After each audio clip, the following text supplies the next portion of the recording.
오늘 말씀의 주제는 하나님의 진노는 어떻게 나타나는가, 이런 주제입니다. 하나님의 진노에 관련해서 이제 세 번째 시간입니다. 하나님의 진노를 다루지 않으면 복음을 왜곡하는 것입니다. 하나님은 인자하시지만 어미하십니다. 영적인 세계는 준엄합니다. 영적인 세계는 조금도 타협함이 없이 매우 엄격합니다. 헐렁한 그렇게 결속되어진 볼트가 아니고 아주 완전하게 결합되어진 볼트와 같습니다. 어느 틈이 있는 것이 아니라 전혀 틈이 없는 그런 세계가 영적인 세계입니다. 그 사도 베드로는 이렇게 권면합니다. 근신하라, 깨어라. 너희 대적마귀가 우는 사자와 같이 두루다니며 삼킬 자를 찾는다고 이렇게 경고하고 있습니다. 하나님은 우리에게 매 순간이 깨어있기를 원합니다. 그리고 이 시간들을 허락하시는 것은 우리에게 깨어나기를 하나님이 원하시는 마음이 담겨져 있는 것입니다. 오늘 다시 한번 우리에게 깨어나는 은혜가 있기를 축복합니다. 자, 그래서 성경은요, 하나님의 진노라는 이 주제 아래서 보면 성경은 진단서입니다. 우리의 상태를 진단해주는 진단서이기도 하고, 또 하나는 처방전이에요. 너희가 지금 이러한 상태이니 너희에게 이렇게 처방한다. 너희는 이렇게 하라는 처방전이 담겨 있고, 또 하나는 자세히 보면은요, 성경은 모든 사람에 대한 사형 선고입니다. 죽을 것이다 라고 하는 것이 아니라 이미 죽었다라고 하는 사형 선고이고, 또 다른 한편으로 보면 사형 선고를 받은 자들, 이미 죽은 자들에 대한 특별 사면 선고이기도 합니다. 죽은 자를 살리시는 하나님의 은혜의 기록이기도 합니다. 여러분, 건강검진 많이 하시죠? 건강검진 하셔야 돼요. 또 요즘에는 마음의 건강에 대한 관심들을 많이 갖습니다. 그래서 어떤 정신과적 상담이나 치료도 많이 합니다. 마음이 아픈 것에 대해서 예전에는 좀 이렇게 부정적인 시각도 많았지만 요즘에는 마음의 감기다 이렇게도 표현을 합니다. 그래서 건강한 삶을 위해서 건강검진도 해야 되고 또 마음의 건강도 잘 돌봐야 됩니다. 그러나 그 모든 것들이 완벽하지는 않죠. 완벽하지 않다라고 하는 것은 모든 것을 다 알 수는 없다는 겁니다. 우리가 건강검진을 해도 들여다보지 못하는, 진단을 받지 못하는 부분이 분명히 있다는 거예요. 또 우리가 심리적인 테스트도 하고 또 어떤 그 성격 유형의 검사도 하지만 그 마음을 다 알지 못하죠. 또 특별히 건강검진을 해도 심리 테스트를 해도 영적인 것에 대한 것은 우리가 알 수가 없는 것입니다. 그래서 그 모든 것들이 완벽하지 않다는 것은 다 알 수 없다는 것이기도 하고, 또 하나의 의미는 그 모든 것들이 영원하지 않다는 겁니다. 10년 전에 건강검진을 받았다 해서 그때 건강하다 해서 계속 건강한 것이 아니죠. 영원한 것이 아닙니다. 우리가 다 죽음을 직면하게 되어질 것이고, 또 죽음을 직면하게 되어지면 그 모든 것들이 다 드러난다는 것입니다. 우리가 하는 건강검진이나 이런 것들이 죽음을 지연시키기도 하고, 또 때로는 고통을 완화시키기도 하고 마음의 평안을 주기도 하지만 결국은 마지막에 직면하게 되어진다는 것입니다. 성경은 분명하게 증거합니다. 히브리서 9장 27절, 한 번 죽는 것은 사람에게 정해진 것이고 그 후에는 뭐가 있어요? 심판이 있으리라. 그러니까 한 번 죽는 것은 다 정해진 거예요. 그러니까 이것을 피해갈 수 없습니다. 다 직면하게 되어지는데 그 다음에 뭐가 있어요? 심판이 있어요. 여러분, 성경의 진단을 받아보셨습니까? 히브리서 4장 12절과 13절 보겠습니다.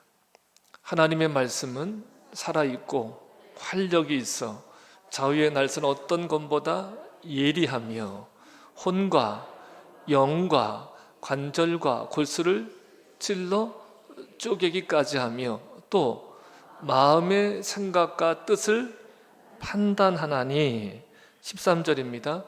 지은 것이 하나도 그 앞에 나타나지 않음이 없고 우리의 결산을 받으시리의 눈앞에 만물이 벌거 벗은 것 같이 드러나느니라. 13절 다시 한번 보세요. 지은 것이, 우리가 다 지음받은 자잖아요. 모든 것이, 우리를 구성하고 있는 몸과 혼과 영이 다 하나님이 지으신 거예요. 그래서 그 앞에 나타나지 않음이 없다는 거, 다 나타나게 되어진다는 거예요. 그리고 우리의 결산을 받으시리, 하나님이시죠. 하나님 눈앞에 만물이 다 어떻게 해요? 벌거벗은 것, 그러니까 숨겨질 수 없이, 숨길 수도 없고 숨겨진 것도 없이 다 드러나게 되어진다는 거예요. 그러니까 성경의 진단을 받고 성경의 처방대로 그렇게 우리가 살아가야 됨을 분명하게 말씀하고 있습니다. 그래서 성경은 우리의 영혼육을 진단하고 마지막을 준비하게 합니다. 그래서 여러분, 성경이 여러분들을 읽게 되기를 축복합니다. 성경이 여러분들을 진단해 주시고 그 성경이 처방해 주셔서 그 처방을 잘 받기를 축복합니다. 여러분, 아무리 좋은 의사가 좋은 처방을 해줘도 중요한 것은 그 처방대로 약을 먹고 또 규칙을 지켜가는 거예요. 여러분, 아는 것에 구원이 있는 것이 아니라 알고 지키는 데 구원이 있어요. 그 은혜 또한 있기를 축복합니다. 그래서 복음은 모든 믿는 자에게 구원을 주시는 하나님의 능력입니다. 여러분, 복음을 주신 시점을 좀 우리가 생각해 보기를 바라요. 언제 복음을 주셨느냐? 복음이 아무것도 없는 상태에서 주어진 것이 아니에요. 구원이 필요 없고 또 심판도 받지 않는 그런 상태에서 복음이 주어져서 구원의 기준이 되고 심판의 기준이 되고 그렇게 복음이 주어진 것이 아니라 이미 죄로 인해서 멸망받을 세상에 주어졌다는 거예요. 제가 이 말씀을 한 주간 이렇게 묵상하면서 새삼스러운 것도 아니잖아요. 근데 이 부분이 정말 크게 다가왔어요. 구원도 필요 없고 심판도 필요 없는 상태에서 구원의 기준, 심판의 기준으로 주어진 것이 아니라, 복음이 주어진 것이 아니라 이미 죄의 삭은 뭐예요? 사망, 죽은 자들에게 다시 살리는 복음이 주어진 거예요. 이미 죽은 자들이 다시 살 길이기 때문에 복음은 구원을 주신 하나님의 능력인 것입니다. 하나님이 세상을 사랑하셔서 독생자를 대속의 제물로 내어주셨습니다. 그래서 그를 믿는 자는 멸망하지 않고 영생을 얻게 하려고 독생자를 주신 것입니다. 모든 사람이 죄를 범하였으며 하나님의 영광이 이르지 못했다 그랬어요. 모든 사람이 죄를 범한 거예요. 하나님의 영광이 이르지 못했습니다. 그런데 예수 그리스도께서 십자가의 대속으로 속량하여 주셔서, 여기서 속량했다라고 하는 것은 죄에서 해방되고 자유하게 하셨다는 거예요. 그 하나님의 은혜로 값없이 의롭다 하심을 얻습니다. 그래서 하나님의 아들 예수 그리스도를 믿는 자들은 심판을 받지 않지만 믿지 않는 자는 하나님의 아들의 이름을, 그 독생자의 이름을 믿지 아니하므로 벌써 심판을 받은 것이다, 이렇게 증거하고 있습니다. 벌써 심판을 받은 거예요. 이미 심판 아래 놓여진 자들입니다. 이미 허물과 죄로 죽어 있습니다. 그 상태가 어떻습니까? 이 세상 풍조를 따라요. 공중의 권세 잡은 자 곧 불순종의 아들 가운데 역사하는 영을 따릅니다. 육체와 마음에 원하는 것을 하여서 본질상 진노의 자녀였습니다. 그래서 그들은 어떻게 해요? 죄에 대해서는 살아있는 거예요. 그리고 하나님께 대해서는 죽어 있습니다. 그래서 왜 복음인가? 복음에 대해서 설명하고 나서 왜 복음인가에 대해서 말씀하는 거예요. 왜 복음이어야 되느냐? 하나님의 진노 아래 있기 때문에. 세상 모두가 하나님의 진노 아래 있습니다. 하나님의 진노는요, 인간이 성내고 노여워하는 것과는 달라요. 단순한 감정 표현이 아닙니다. 요즘에는 부모들이 부모이기 때문에 이 분노하고 감정 표현하는 것을 자녀들이 그냥 아버지니까 어머니가 화내지 이렇게 받아들이지 않아요. 합리적이고 납득이 안 가면 안 돼요. 근데 하물며 하나님께서 그래 이유 없이 감정을 표현하시겠느냐? 그렇지 않다는 겁니다. 하나님의 분노는요, 악을 적으로 대하는 마음이에요. 하나님의 분노는 악을 적으로 대합니다. 그리고 악을 눈 감아 주거나 타협하지 않는 것이에요. 그리고 악에 대해서는 분명하게 의로운 심판을 하십니다. 이것이 하나님의 진노입니다. 자, 지금 계속해서 말씀을 나누면서 전해드렸던 말씀들이 중복이 되고 있는데 정리하고 있는 거예요. 그럼 하나님의 진노는 무엇에 대하여 나타나느냐? 분명 악에 대해서 나타나요. 악 외에는 하나님의 진노를 일으키는 것이 없어요. 그리고 악은 언제나 하나님의 진노를 일으킵니다. 자, 그런데 그것에 대해서 그 악에 대해서 구체적으로 말하는 부분이 18절에 말씀하고 있어요. 하나님의 진노가 어디에 나타나요? 불의로 진리를 막는 사람들의 모든 경건하지 않음과 불의에 대해서 어디로부터? 하늘로부터 나타난다 그랬습니다. 그러니까 불의로 진리를 막는다는 거예요. 그러니까 불의는 진리에 어긋나는 거예요. 그러면 진리는 뭐겠습니까? 여러분, 세상에는요 상대적인 진리예요. 그죠? 상대적인 진리. 근데 성경은 무엇을 말하고 있어요? 절대적인 진리를 말하죠. 절대적인 진리가 누구세요? 하나님이시고 예수 그리스도가 절대적인 진리입니다. 그래서 하나님을 영화롭게 하는 것은 예수 그리스도를 믿는 거예요. 예수 그리스도의 말씀, 예수 그리스도가 하신 일, 예수 그리스도께서 우리를 유익하게 하는 모든 것들이 뭐예요? 진리예요. 그런데 불의로 진리가 아닌 것들로 이 진리를 가로막는 것들, 이것이 하나님이 진노하시는 대상이 되어지는 것입니다. 근데 구체적으로는 뭐예요? 경건하지 않은, 불경건함이에요. 불경건함. 자, 여러분 어떻게 정의할 수 있다 그랬어요? 경건하지 않음을? 하나님께 대해서 바른 태도를 갖지 않는 것이 경건하지 않음이에요. 하나님은 우리의 창조주이시고 우리는 피조물이죠. 하나님이 분명한 목적을 가지고 우리를 지으신 거예요. 우리에게 찬양 받으시려고, 우리에게 예배 받으시려고, 우리가 하나님을 알고 하나님을 온전하게 하나님답게 대접하도록 우리를 부르신 거예요. 그럼 우리는 뭐냐? 이런 생각을 갖잖아요. 그런데 우리가 하나님을 제대로 대접하는 거, 하나님께 대해서 온전하게 하나님답게 태도를 취하는 것, 이것이 우리에게 가장 큰 영광이고 피조물에게는 가장 큰 은혜이고 복이라는 거예요. 피조물 된 내 목적대로 내가 원하는 대로 그것을 이루어가는 것이 아닙니다.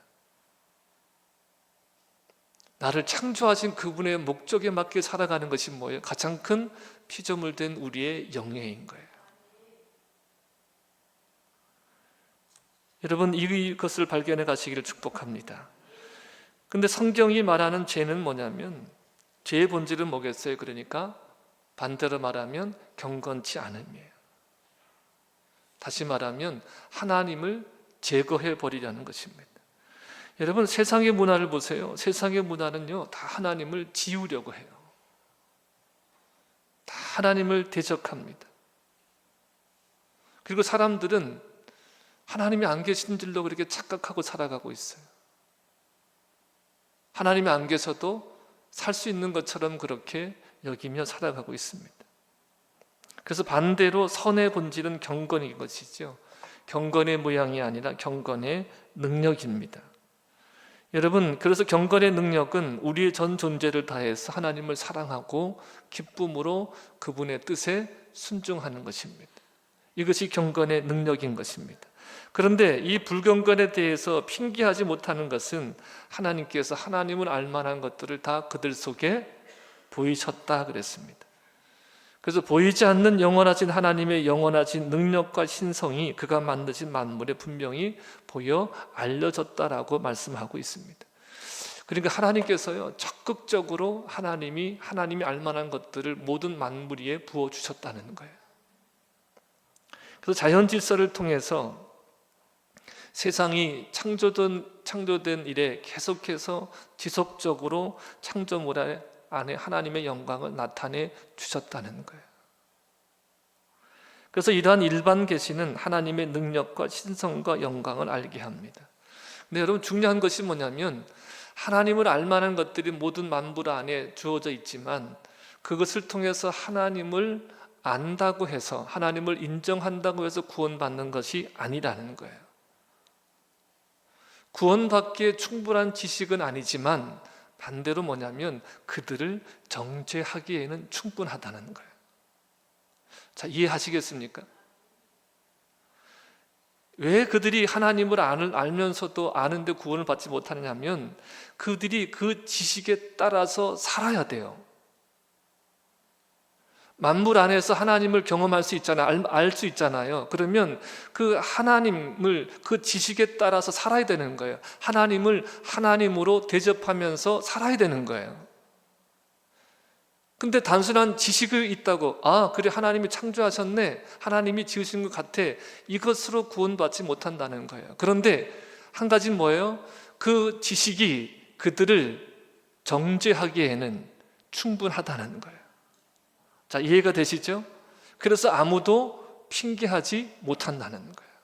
아, 나 하나님 몰라서, 뭐 하나님도 모르는데 어떻게 하나님 앞에 경건하게 살아? 근데 아무도 핑계치 못한다는 거예요. 하나님을 알 때 하나님을 영화롭게도 아니하며 감사하지도 아니하며 오히려 그 생각이 허망하여져서 미련한 마음이 어두워졌다 그랬습니다. 그러니까 하나님을 아는 지식이 있으면 어떻게 해야 돼요? 영화롭게 해야 되고 감사해야 되잖아요. 근데 그렇지 않아요. 그 생각이 허망해져서, 허망하다는 건 헛되다는 거예요. 미련한 마음이 스스로 지혜 있다는 어리석게 되어서서 어떻게까지 하냐면 썩어지지 아니하는 하나님의 영광을 썩어질 사람이 우상이 되어진다는 거예요. 그리고 새와 짐승과 기어다니는 동물의 모양의 우상으로 바꿨다는 거예요. 하나님을 알만한 것들이 다 주어져 있는데도 도리어 하나님을 영화롭게도 하지 않고 감사하지도 않고 어떻게 해요? 다시 하나님의 피조물들, 특별히 사람과 여러 가지 짐승의 모양으로, 새의 모양으로, 곤충의 모양으로 하나님을 대체하는 우상을 만들었다는 거예요. 그래서 그들이 하나님의 진리를 거짓 것으로 바꾸어 피조물을 조물주보다 더 경배하게 섬기는 것에 하나님이 진노하신다는 겁니다. 그래서 이러한 우상 숭배가 바로 진리를 가로막는 사람들의 불경건한 것입니다. 자, 그래서 26절이 어떻게 시작돼요? 이 때문에 그런 거예요. 이 때문에 이들이 결국은 하나님을 알지 못하고 하나님께 대해서 바른 태도를 갖지 못하고 어디까지 이르러요? 피조물을 조물주보다 더 경배하고 섬기는 데까지 이르기 때문에 이 의미죠. 그래서 하나님께서 어떻게 하시냐면, 그래서 하나님의 진노가 어떻게 나타나는가를 지금 표현하고 있는데, 여러분 보세요. 하나님의 진노가 어떻게 나타나는지를 모르니까 그 진노 아래 있으면서도 모르는 거예요. 지금 하나님의 진노가 하늘로부터 나타났는데 어떤 형태로 나타나는지를 모르니까 내가 진노 아래 있으면서도 진노 아래 있다는 것을 모르는 거예요. 그래서 하나님의 진노가 어떻게 나타나는가, 어떤 형태로 나타나는 것을 아는 것이 굉장히 중요한데, 자, 하나님의 진노의 형태는 어떻게 나타나냐면 내버려 두심으로 나타나요. 내버려 두셔요. 이 의미가 뭡니까? 너희가 그것을 원해? 그러면 너희가 원하는 것이라면 그렇게 주겠다, 이런 의미예요. 사람들이 이제는 무엇을 원하는 거예요? 하나님을 알지만 영화롭게도 아니하고 감사하지도 아니하고 도리어 뭐예요? 피조물을 조물주보다 더 섬기는 거예요. 그래? 그러면 너희가 원하는 대로 해주겠다. 그 하나님이 원하는 대로 해주신다는 것이 어떻게 해주시는 거예요? 내버려 두시는 거예요. 여러분, 하나님이 내버려 두시면, 이것이 계속되면 그대로 지옥입니다. 반대로 하면 뭐예요? 하나님이 간섭하셔서, 개입하셔서 하나님이 우리를 이끌어 가시면 그대로 어디에 가요? 천국에 가요. 그러니까 하나님이 왕이 되셔서 다스려 주시고 개입해 주시고 우리의 삶 속에 들어와 계신 것이 천국인 거예요. 그대로 천국에 가요. 근데 하나님이 내버려 두세요. 간섭하지 않으세요. 너희가 원하는 대로 너희 뜻대로 해. 이렇게 내버려 두시면 결국은 뭐예요? 하나님 다스리심이 없으면 그대로 지옥인 거예요. 이렇게 되는 거죠. 자기 나름대로 잘 살았어요. 그런데 결국은 뭐예요? 지옥에 가 있는 거예요. 하나님이 내버려 두시면 인간관계 속에서 어떤 불의의 들이들이 나오는지에 대해서 말씀에 증거하고 있습니다. 이러한 목록들이 남의 이야기가 아니라 우리 자신의 이야기로 들으시길 바랍니다. 하나님의 진노, 나하고는 상관없지가 아니라 이것이 나의 이야기로 들려져야 되는 거예요. 자, 24절에서 우상 숭배하는 인간들을 그대로 내버려 두신 결과 마음의 정욕대로 더러움에 내버려 두시니 그들의 몸을 서로 어떻게 했어요? 욕되게 했다 그랬습니다. 이렇게 해석할 수가 있어요.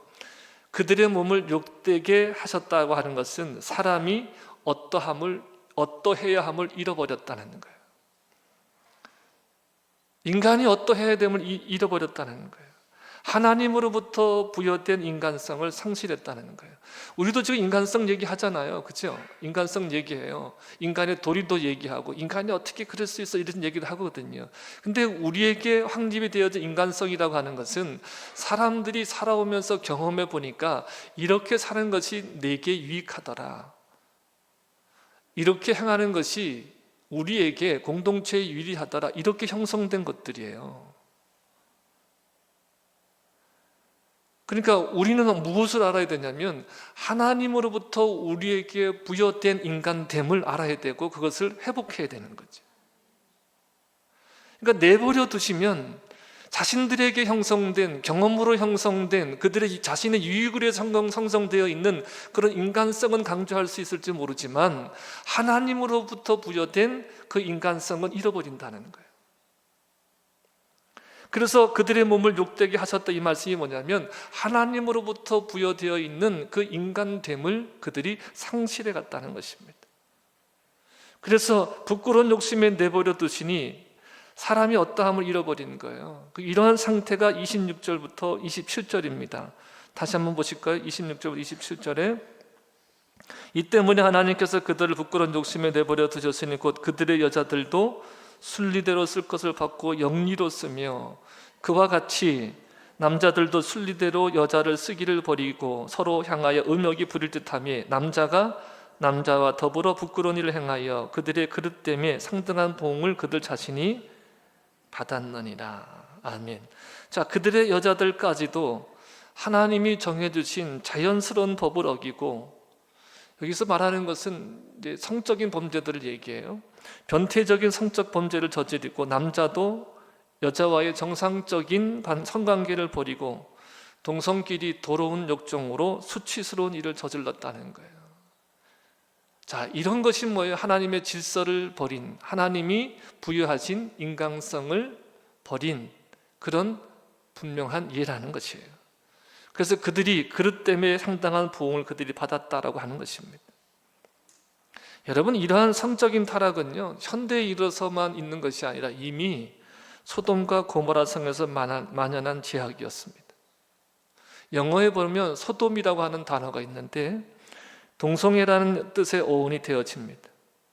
그러니까 이러한 성적인 타락은 단지 육체적인 동성 간의 문제만이 아니라 종교적인 모습으로도 변질이 되어집니다. 그래서 여러분 보세요. 모든 종교적인 것들을 보세요. 그 안에 뭐가 있어요? 성관계가 있어요.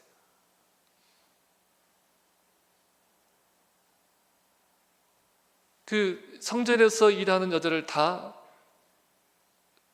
그러한 성관계를 갖는 자들이고, 미동들도 그렇고, 그리고 바알 신을 섬기고 아세라 신을 섬기고 다 그런 모든 것들이 다 성관계와 연관이 되어져 있어요. 그 음란함과 연관이 되어져 있고, 이러한 음란함은 영적인 음란함으로, 영적인 간음으로 일어나는 것입니다. 여러분, 우리 교회 안에 그런 것이 없다 할지라도 지금 우리 안에 일어나고 있는 영적인 간음들을 봐야 돼요. 영적인 간음들. 하나님이 하나님 되신 것이 아니라 하나님을 이용하고 있는, 하나님의 목적에 이끌려가는 것이 아니라 하나님을 내 목적에 의해서 이용하고 있는,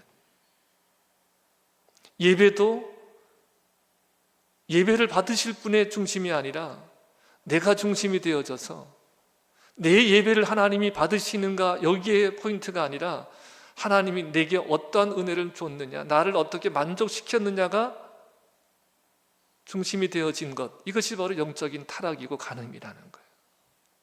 예배의 중요성은요, 그 예배가 하나님이 받으셔야만 예배인 거예요. 하나님이 받으셔야 예배예요. 내가 하나님을 알고 그 하나님을 높이는 것이, 이것이 예배가 되어져야 되는 거예요. 그 시간에 나에게 어떤 유익이 있고 어떤 것이 나에게 만족되었느냐가 중요한 것이 아니라 하나님이 받으시는 것이 예배가 되어져야 되는 거예요. 관점을 바꿔보십시오. 관점을 바꿔보셔서 하나님을 알고 그 안에 하나님을 얻고 그 안에서 발견되어지는 참된 예배자로 서는 은혜가 있기를 축복합니다. 여러분, 교회가 세상적이고 인본적으로 변질되어져 가는 거죠. 마음의 정력대로 더러움과 부끄러움에 내버려 두시니까 일어나는 현상들입니다. 자, 28절에 보시면 28절에 또한 그들이 마음에 하나님 두기를 싫어한다 그랬습니다. 그러니까 그 마음에 하나님 두기를 싫어한다는 것은 결국 내가 하나님이 되어지는 거예요. 내가 하나님이 되어져 있는 겁니다. 여러분, 인간은요 피조물이잖아요. 피조물인 인간은요 의존해 살아가게 되어 있어요. 의존적인 존재예요.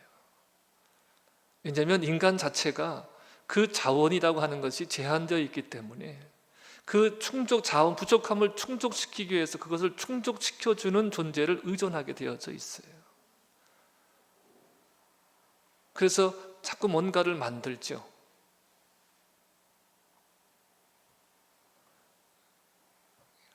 결국은 자기가 하나님이 되어져 있는 겁니다. 하나님 없는 상실한 마음으로 내버려 두시니까 합당치 못한 일들을 하는 거예요. 하나님이 없으니까 하나님을 대체하는 것들을 자꾸 만들어내는 거예요. 줄 수 없는데 줄 수 있는 것처럼, 받을 수 없는데 받을 수 있는 것처럼 착각하는 그런 일들을 행하게 되어지는 겁니다.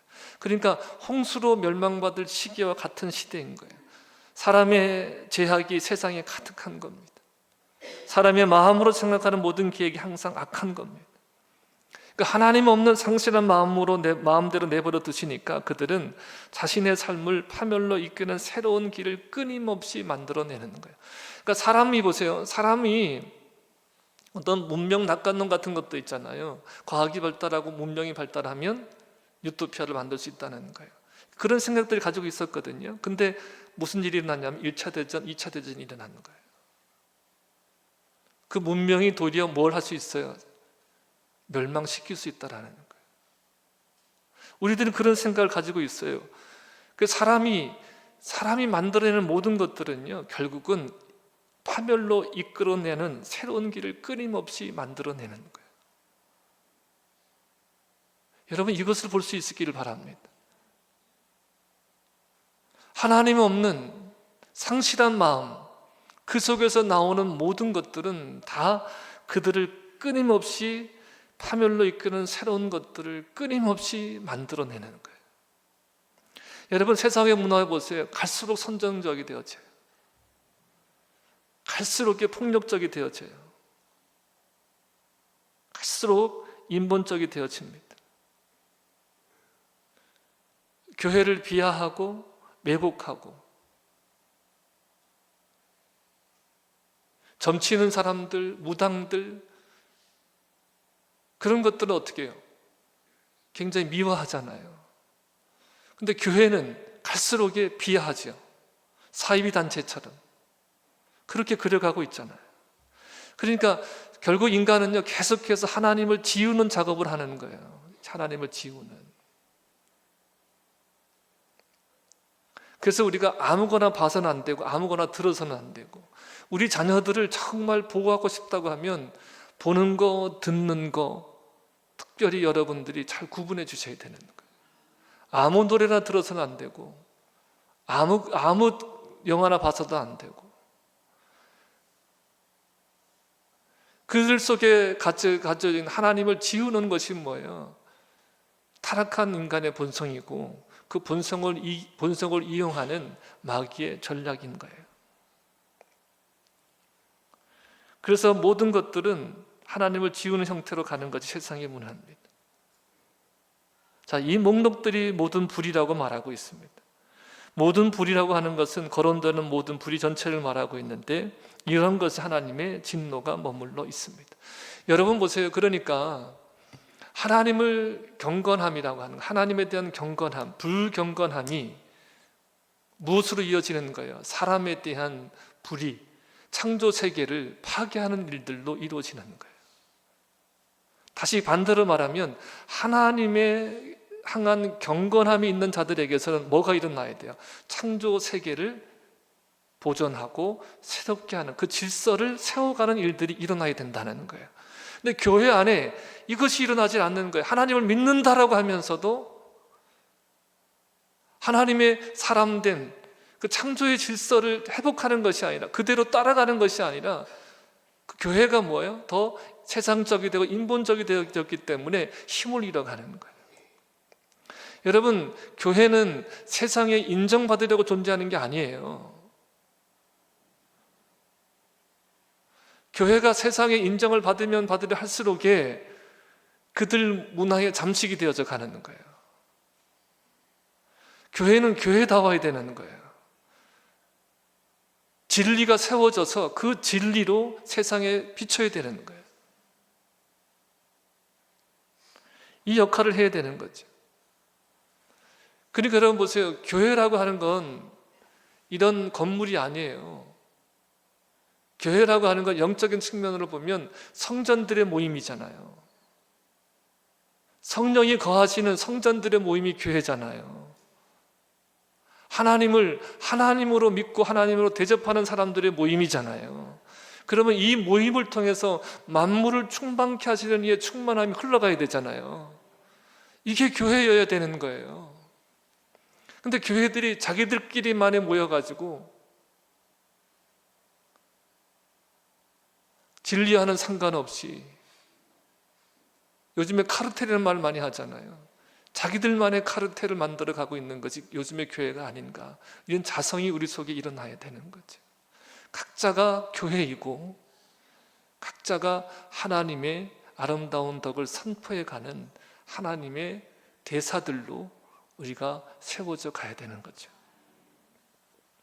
자, 29절부터 31절에 보면 이 모든 불경건이 곧 불의함을 나타나고 그 불의함의 내용들이 나와 있습니다. 우리 한번 읽어볼게요. 29절부터 31절까지. 곧 모든 불의, 추악, 탐욕, 악의가 가득한 자요, 시기, 살인, 분쟁, 사기, 악독이 가득한 자요, 수근수근하는 자요, 비방하는 자요, 하나님께서 미워하시는 자요, 능력받는 자요, 교만한 자요, 자랑하는 자요, 악을 도모하는 자요, 부모를 거역하는 자요, 우매한 자요, 배악한 자요, 무정한 자요, 무자비한 자라. 근데 또 어떤 일이 벌어져요? 그들이 이 같은 일을 행하는 자를 사형에 해당한다는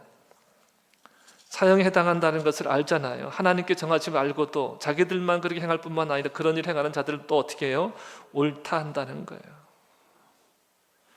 여러분, 이것이 하나님 없이 상실한 마음대로 내버려 둔 결과입니다.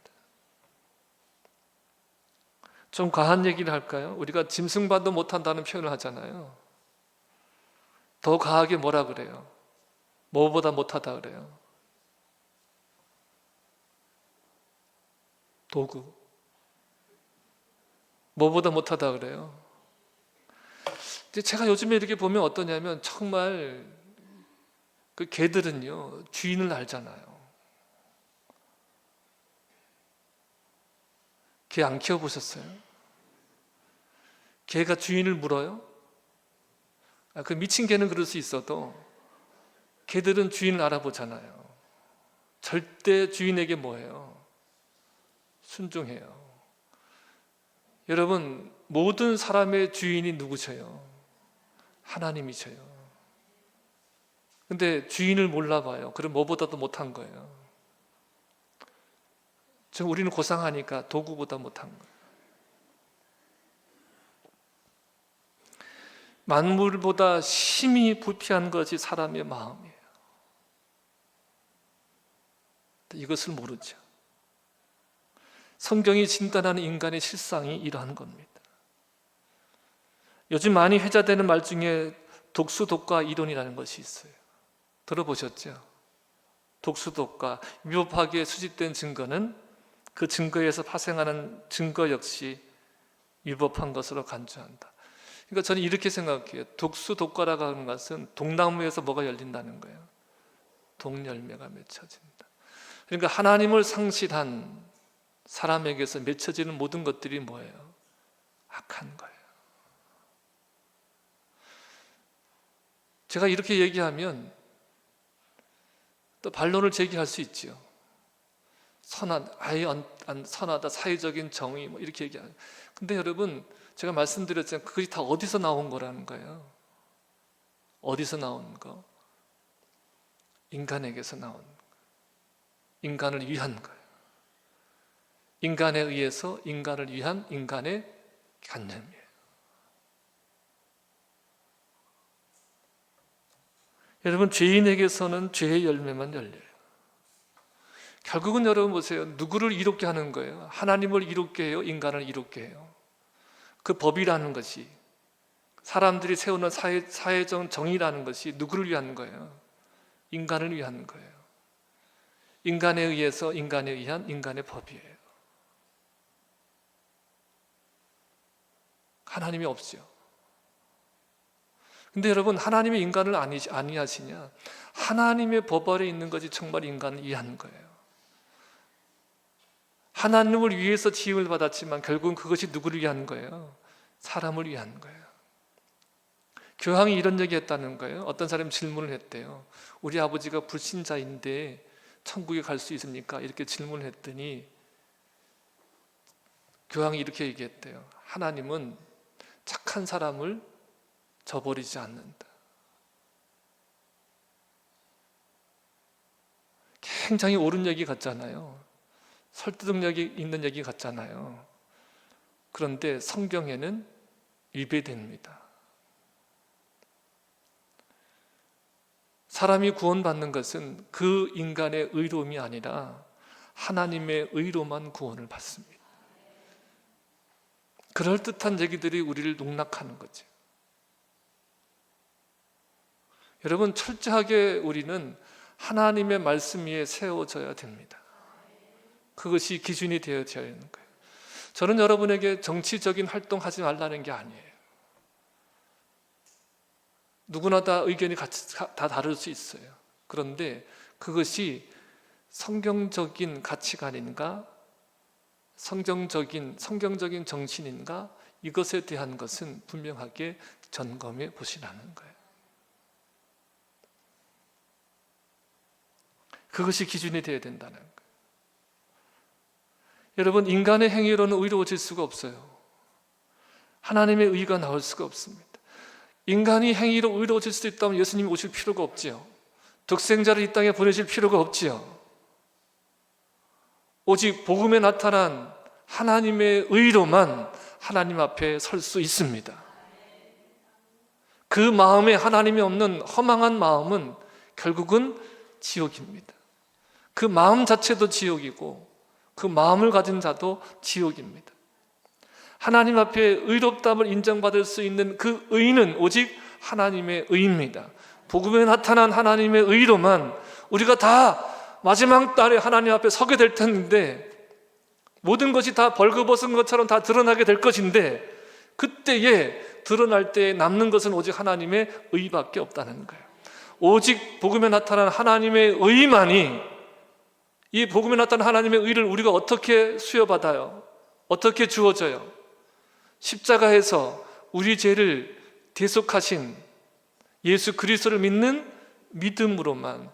그래서 여러분, 믿음은 우리를 어떻게 해요? 믿음의 기능이 뭐라 그랬어요? 예수 그리스도가 우리를 어떻게 해요?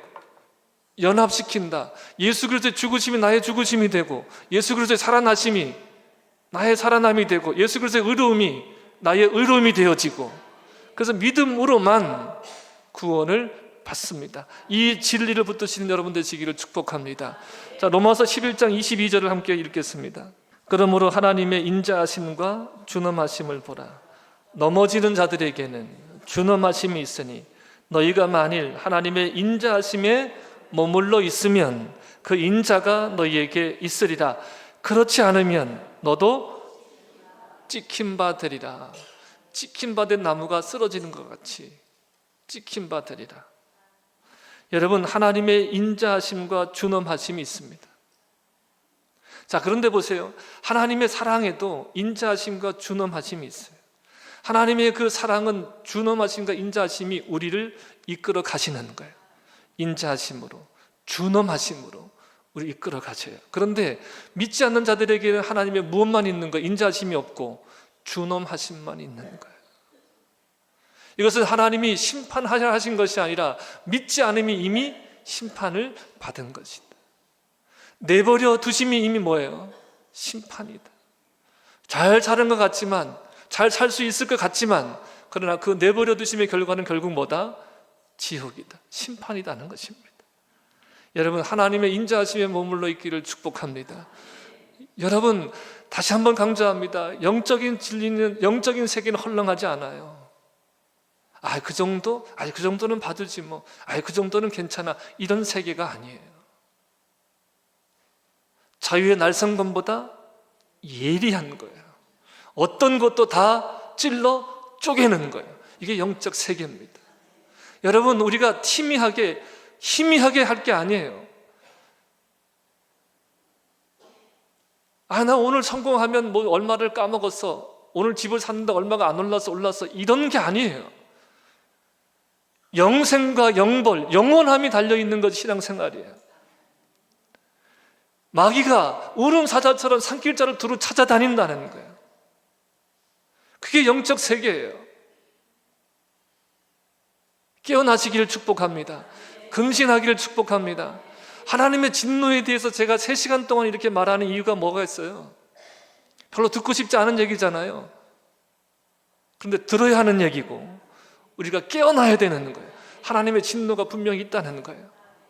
그 준엄하심이 있다는 거예요.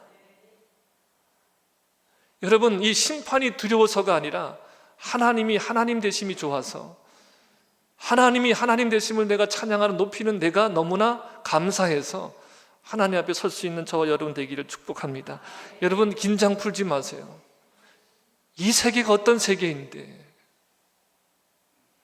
셀지맨의 세계와 다른 거예요. 먹고 사는 야육강실의 세계보다 여러분 더 치열한 게 영적 세계예요. 긴장 풀지 마세요. 근신하셔야 돼요. 마귀를 대적해야 돼요. 이미 얻었담도 아니요, 온전히 이뤘담도 아니요, 오직 그리스도 예수께 잡힌 바 된 그것을 잡으려고 달려가고 또 달려가고. 여러분, 잡았다, 이루었다함도 아니에요. 이미, 그러나 여러분 벌써 이미 잡은 거지만, 이미 이루어진 것이지만, 그런데 우리의 태도는 어떻게 되는 거예요?